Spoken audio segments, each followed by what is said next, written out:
ایک ایسا مسئلہ بن چکا ہے جس پر لوگ بات کرنے سے کتراتے ہیں، مگر یہ حقیقت ہے کہ یہ نظام ایک ازدواجی زندگی کو شدید متاثر کرتا ہے۔ شادی صرف ایک رشتہ نہیں بلکہ ایک نیا سفر ہے، مگر جب یہ سفر جوائنٹ فیملی میں ایک کمرے تک محدود ہو جائے تو نہ شوہر اور بیوی ایک دوسرے کو سمجھ سکتے ہیں، نہ ہی اپنی زندگی کو صحیح معنوں میں جی سکتے ہیں۔ بیوی ایک شریک حیات یا محض سسرال کی خدمت کار ہے۔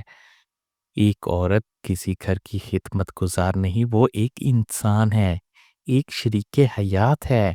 شادی کے بعد جب بیوی کو محض گھر کے کاموں اور سسرال کی خدمت تک محدود کر دیا جاتا ہے تو اس کی اپنی ذات، اس کا وقت، اس کی محبت سب کہیں کھو جاتے ہیں۔ کیا واقعی ہی ایک شادی شدہ زندگی یوں گزاری جا سکتی ہے؟ کیا ایک کمرہ کافی ہے؟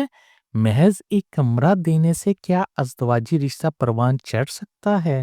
کیا شوہر اپنی بیوی کے جذبات کو سمجھ سکتا ہے جب ہر وقت رازداری اور سکون کا فقدان ہو؟ کیا بیوی صرف ایک گھر میں جگہ کی حقدار ہے یا ایک مکمل زندگی کی؟ اگر شادی کے لیے تیار ہو تو گھر کے لیے بھی تیار رہنا۔ اگر مرد شادی کے لیے خود کو تیار سمجھتا ہے تو یہ اس کی ذمہ داری ہے کہ وہ اپنی بیوی کو ایک الگ جگہ فراہم کرے جہاں وہ مکمل آزادی اور سکون کے ساتھ زندگی گزار سکے۔ اگر والدین کے ساتھ ہی رہنا ضروری ہو تو بیوی کے لیے الگ پورشن یا علیحدہ گھر کا انتظام کیا جائے۔ یہ عورت کی ذمہ داری نہیں کہ وہ سسرال کی خدمت کرے۔ وہ عزت کے ساتھ ملنے آ سکتی ہے، مگر اس پر فرض نہیں کہ وہ دوسروں کی خدمت کے لیے اپنی زندگی قربان کر دے۔ میری ذات پر بات، ہمارا خاندان اور الگ گھر کی برکت۔ میں اپنی ذاتی زندگی بھی بات کروں تو الحمدللہ ہم 6 بھائی ہیں اور ہمارے والد جوائنٹ فیملی کے سخت خلاف تھے۔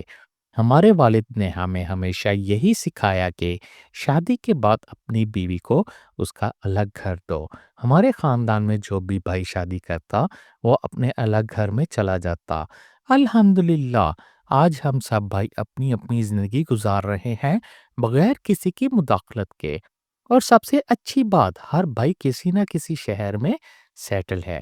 جس شہر میں شادی کی وہیں اپنی فیملی کے ساتھ اپنی زندگی گزار رہا ہے۔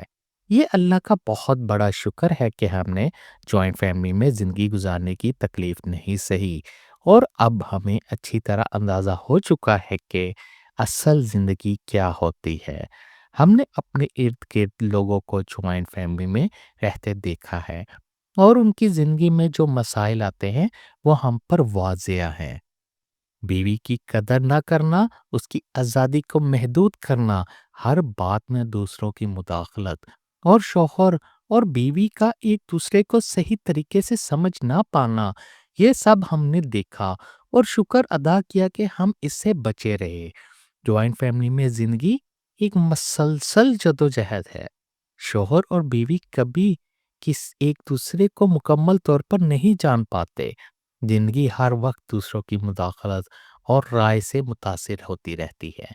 پہلے ہی ایک کمرہ اور پھر جلد ہی بچوں کی آمد، کیا یہ واقعی ایک مکمل زندگی ہے؟ یہ کلچر بدلنا ہوگا۔ یہ کہاں سے آیا کہ شادی کے بعد بیوی کو ایک علیحدہ زندگی نہیں ملے گی؟ یہ سوچ بدلنی ہوگی کہ بیوی کو محض ایک گھر کا فرد سمجھا جائے، نہ کہ ایک آزاد اور ایک خوشحال زندگی جینے والی عورت۔ اگر واقعی اپنی شادی شدہ زندگی کو خوشگوار بنانا ہے تو پہلا قدم یہ ہے کہ بیوی کے لیے ایک علیحدہ اور آرام دہ جگہ فراہم کی جائے۔ ورنہ یاد رکھو، جوائنٹ فیملی میں زندگی گزارنے والے لوگ اکثر اپنی بیوی کو نہ سمجھ پاتے ہیں، نہ اس کے جذبات کو محسوس کر سکتے ہیں، اور نہ ہی ایک خوشحال اور ازدواجی زندگی گزار سکتے ہیں۔ اس لیے شادی تب کرو جب تمہارے پاس اپنی بیوی کے لیے ایک علیحدہ جگہ ہو، ورنہ مت کرو۔